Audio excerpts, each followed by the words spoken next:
First on BBC One, the magazine programme for people who are deaf or hard of hearing. See Here.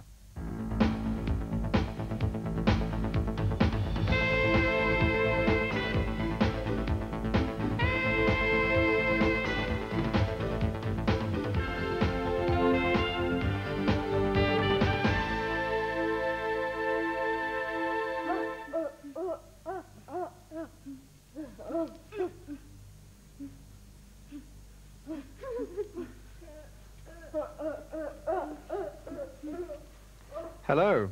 Behind me is a dance class from Hawkswood School in Essex doing some warm-up exercises.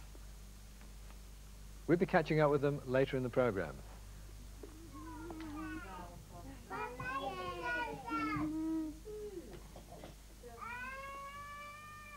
There's definitely a youthful feel to our programme today. Later, Agnes will be reporting on an unusual mother and toddler group in North London. We'll also be finding out about the Holloway family and their 3 deaf daughters.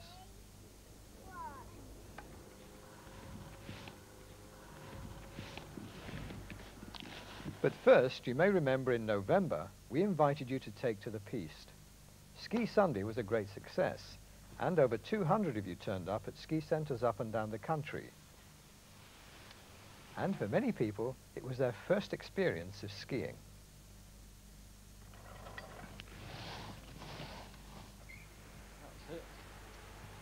We've got together again with the British Deaf Sports Council to organise another sporting event. Swim Sunday. It's especially for deaf youngsters. Swings backwards. 10.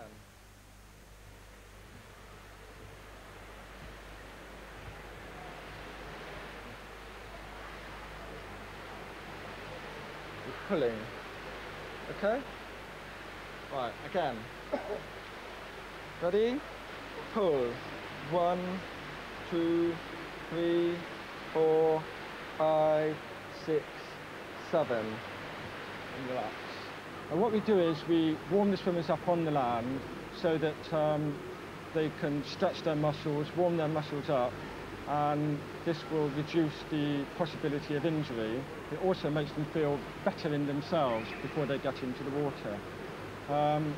Then we put them into the water and they can do a warm-up which is swimming, but it might be special exercises which stretches the muscles again and also might help with some technique as well. Right, if you come here, right, kneel down. That's it. Go back. Go back. That's it. That's good. Go back. 1, 2, 3, 4, 5, stop. All right, everybody swim.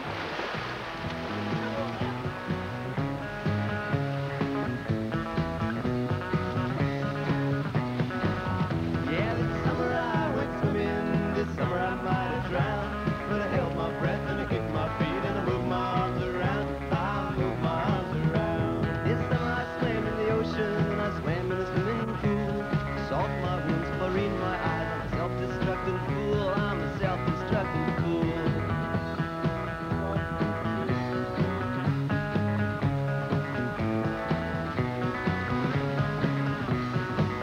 Yeah, this summer I did the backstroke, and you know that that's not all. I did the breaststroke, the butterfly, the old Australian crawl, yeah, the old Australian crawl. And this summer I swam in a public place in a reservoir. Yes, I do think it's important that we get young children along, because unless you keep drawing from the whole population, new swimmers, then you're not going to find the talent for the future. If you keep concentrating just on the swimmers you know, you will never get people coming through. And this is something which is found in all levels of sport, in all areas. So a swimming club will always have what they call training weekends or development weekends, which public swimmers can go to, and we might find 1 or 2 who are worth bringing on for competition. Yeah, this summer I went swimming, this summer I might have drowned, but I held my breath and I kicked my feet and I moved my arms around, I moved my arms around. This summer I swam in the ocean and I swam in a swimming pool. Salt my wounds, chlorine my eyes, I'm a self-destructing fool, I'm a self-destructing fool.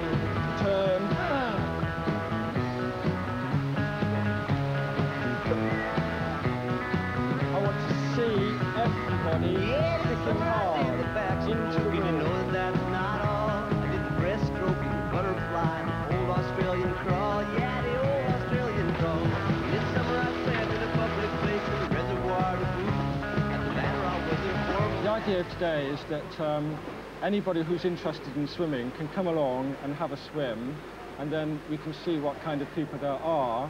Some of the people we know from before because they've swum for the British Deaf Squad before. Some of the people are newcomers and we don't know what they're like. And hopefully we can see that some of the people who come for the first time maybe have good potential, and we can develop them to become good competitive swimmers for the British Deaf Squad in the future.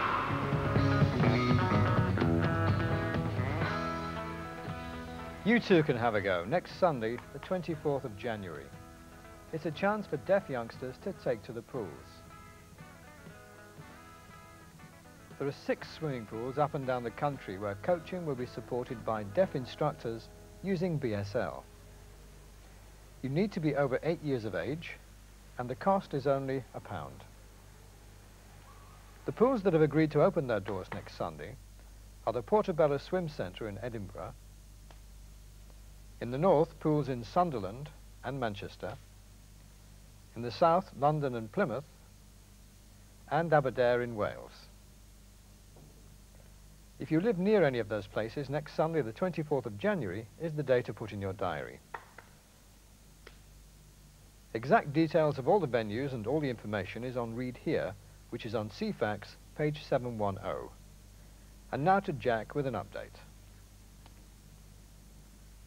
Well, it's good to be back after the Christmas break. You may remember that in the autumn we featured BAHO.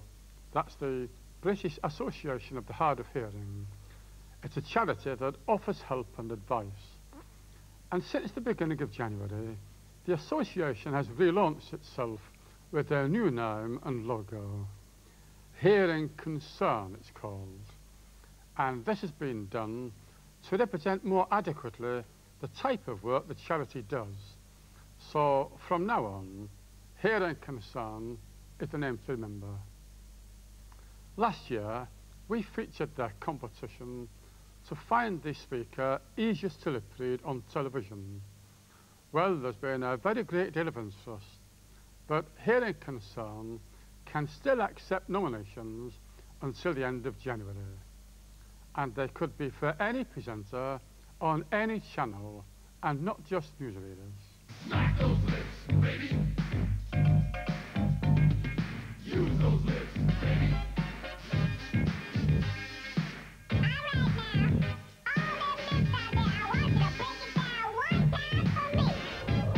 All lips in the house, pucker up. Yeah, that's right, pucker up. All lips in the house, pucker up. Pucker up, pucker up. All lips in the house, say.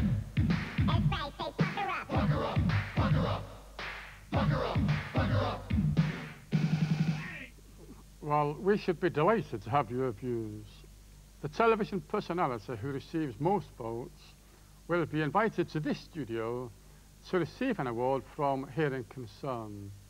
They're offering a prize for the person who submits the most original reason for the nomination, and I'll be announcing the winner later in the year. So do please send your nominations on a postcard with a one-sentence reason for your choice to Hearing Concern, 7 Armstrong Road, London W3 7JL. That's Hearing Concern, 7 Armstrong Road, London W3 7JL.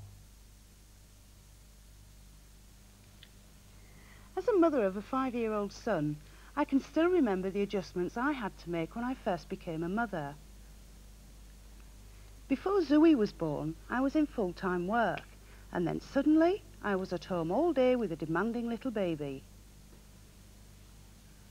At times I felt very isolated and missed my old friends and work colleagues.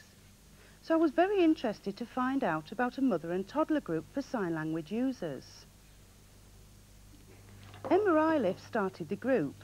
She lives in North London and has a 15-month-old son, Benjamin.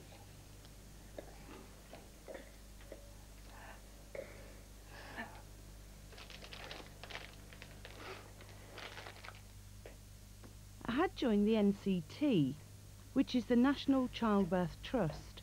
That means they have a network of groups in different local areas. It's a well-known organisation with a northern-based headquarters, and I joined one of their local groups to see what it was like. The groups are of hearing mothers with babies up to the age of about 3. And what I saw was very interesting, but of course they were all talking to each other and I didn't have access. I had to write everything down, but of course that's using my second language. But I did learn about how the system worked. The group would meet up in a different member's house each time. And I thought, well, I should do this, but with deaf mothers, in the same way. And that's how I thought of setting up a deaf mothers group. It's continued on similar lines as NCT, but the difference being our group is aimed at sign language users and not talking mothers.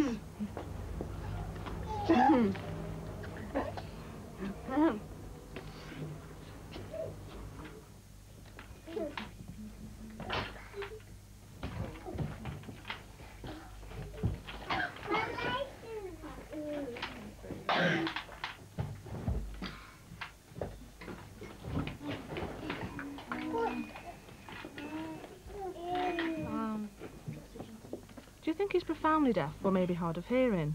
I think he's the same as me, I'm not sure. Oh, profoundly deaf. He's a lovely baby anyway. Yeah.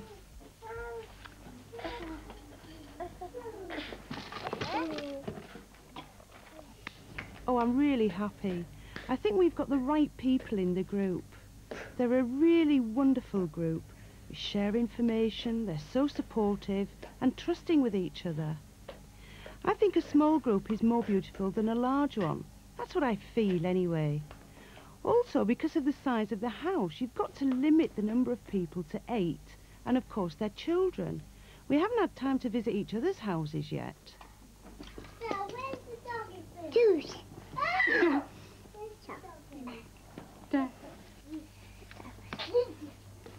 Pool. Bash.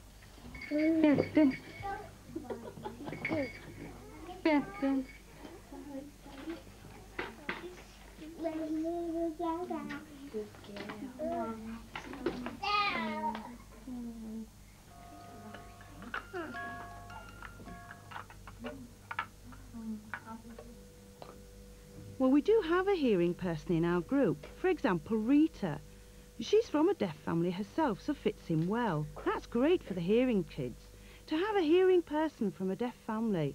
When they grow up, hopefully they'll have the confidence to say they're proud to be from a deaf family and be proud they can sign. In fact, be bilingual.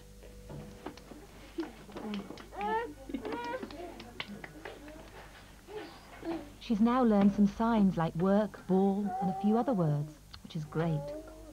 She also knows I don't always sign and that I'm hearing.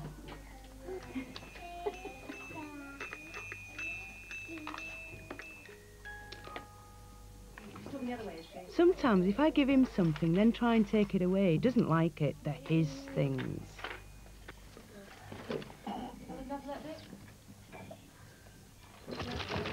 That's for the baby, right, thank you.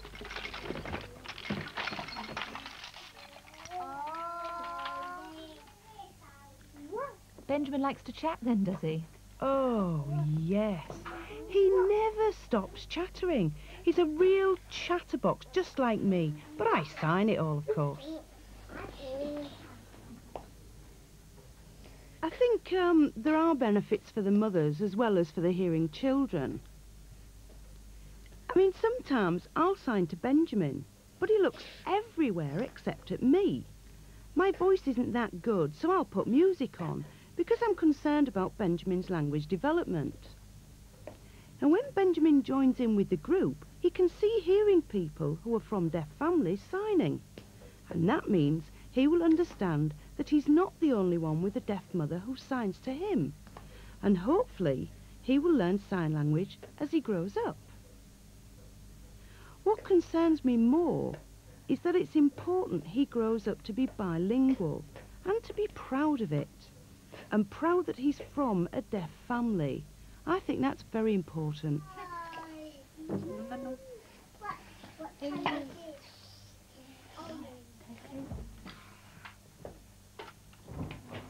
Well, I would certainly have enjoyed belonging to such a wonderful group when my son was younger. Let's hope the idea catches on and more deaf mothers get together. The February issue of the See Here magazine tells you how to set up your own mother and toddlers group. The article is full of good ideas and tips. The magazine is not available in shops, only through subscription to the RNID. So if you'd like a copy, we'll be giving you the address at the end of the programme. But what happens to hearing parents of deaf children? What support do they get? Most deaf children are born into hearing families, often families that have no previous experience or understanding of the deaf world. We recently found out about a rather unusual family. Cross comes over, Sinton's there. Holloway, it's gone in! Holloway has scored for Rangers! Ian Holloway is a midfield player for Queen's Park Rangers. They are currently near the top of the Premier League. Ian and his wife Kim have 4 young children. 3 of them are deaf. About 6 months of age, we started to notice that they weren't turning to certain sounds, and the idea was there that maybe they weren't hearing as much as they should. After having a child that was hearing, we noticed that he was starting to talk and say things at 8 months, whereas the girls, as it went along, were opening their mouths, but nothing was coming out. And then after about 2 or 3 hearing tests, they were referred to the hospital, where it was then discovered that they were profoundly deaf. At first, I felt devastated, really. Simply not knowing anything about being deaf, not understanding what it's like to actually be deaf is very difficult for us to try and cope with, understanding something that you don't even know anything about. Again, 5 forwards up for QPR. Imp is the man on the far side. That's Ferdinand. That's Holloway. Good save, keeper. Can't score from there.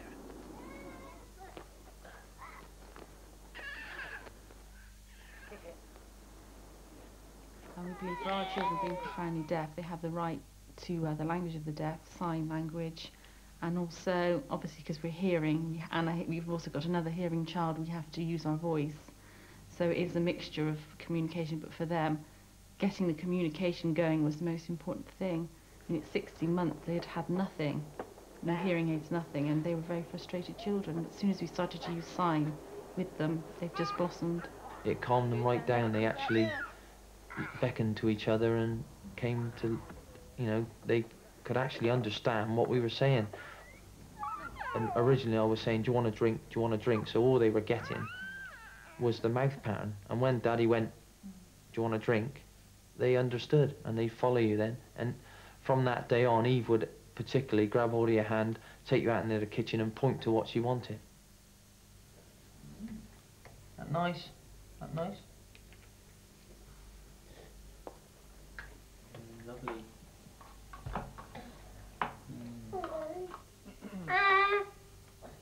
Where? Eating it? Dog? Is it in there? You hungry?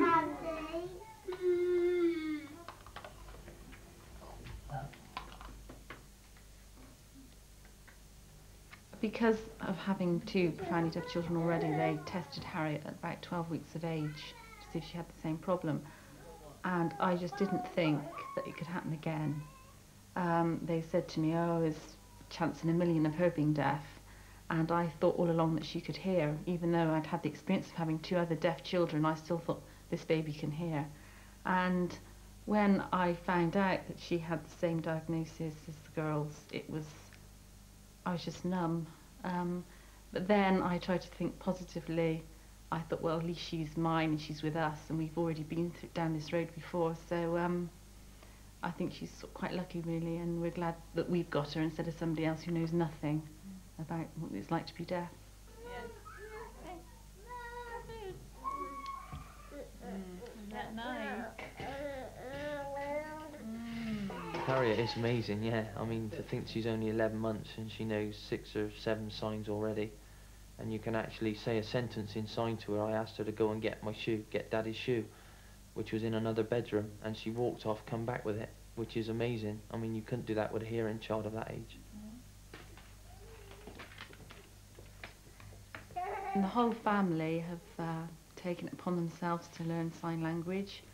We feel very lucky that everybody realises what we're up against and what the children need. And they go over to Bristol and stay with my family, and they're all using sign. They've actually been on their sign language course a lot longer than we have. And they're all doing really well. And even like Grandma, who found it very difficult at first, his fingers have started to loosen up a bit. Picture. Want a picture? They've just started to go to a nursery called Newbridge Nursery in Reading, which is a total communication place, and it's we're really pleased with it. It's helped them tremendously. The teachers there are great. And they're with other deaf children for the first time, and they use sign in the nursery. I think they realise other people sign, and yeah, they've really taken off with their signing as well. Another horse. Out there. Your hopes change all along. You reach a target that we set ourselves, that we want to be able to communicate with them. Now that's gone. We can easily communicate with them. It's just like trying to piece together a giant jigsaw, and you don't know what the picture looks like at the end of it. And each day's a bonus. Each day's a new challenge. Brilliant. Yeah, look. Got ya, got ya.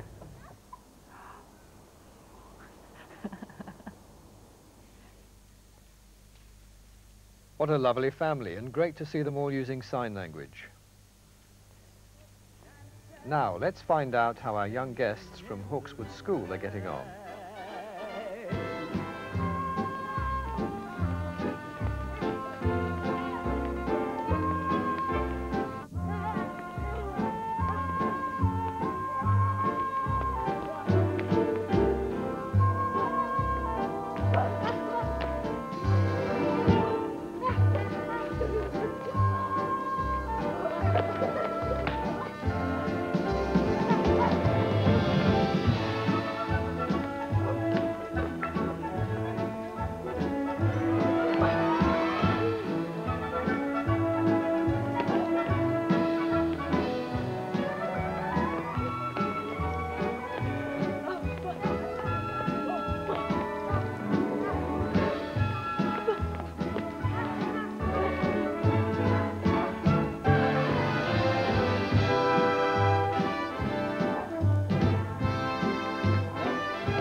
I'm dancing and singing in the rain.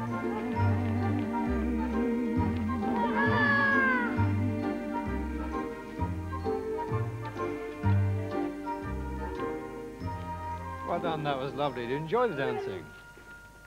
Good. Do you like dancing yourself? You enjoy it? But there's no rain here. It's stopped, hasn't it? That's good. Now, can we all sit down? Hello, Naomi. Now, why did you decide that you wanted to start teaching deaf children dance? Because I enjoy dancing very much, and I wanted to share it with them.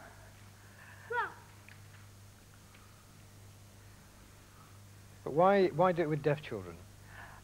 Well, because I feel everybody can enjoy dancing, so why not deaf people? And if they can't hear the music, they can feel it. They can feel the vibrations. They can feel the dance in their bodies. You don't need to hear the music.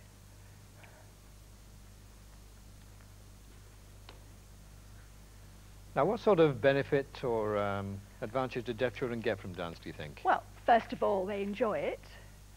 And I feel thinking about rhythm can help them with speech. It helps them, like all children, to relate to each other, to think about space, to be healthier. There are lots of reasons.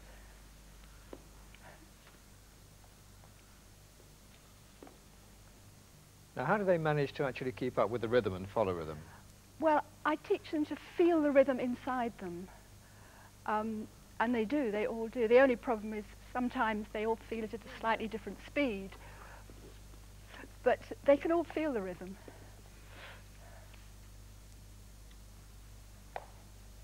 Now, there are obviously lots of different dances and ways of dancing. Do the children themselves get involved in composing their own dances? Yes, in fact, they made up this dance. We started with the rhythm, and then they chose the different steps. And they decided to put the umbrellas up or down, or to walk round them. And the end was their idea. In fact, the whole thing was theirs. Not mine. Great. Well, Naomi, thank you very much indeed. Now, I hope you've enjoyed yourselves this morning, children. And I hope you get even better as you go along. Thank you very much, Naomi. Well, that's all for this week. Do join us next week when I'll be getting a frame-in with the first deaf professional snooker player in the world. And if you want a copy of the February issue of the See Here magazine, the address is coming up. Bye-bye.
I'm dancing and singing in the rain.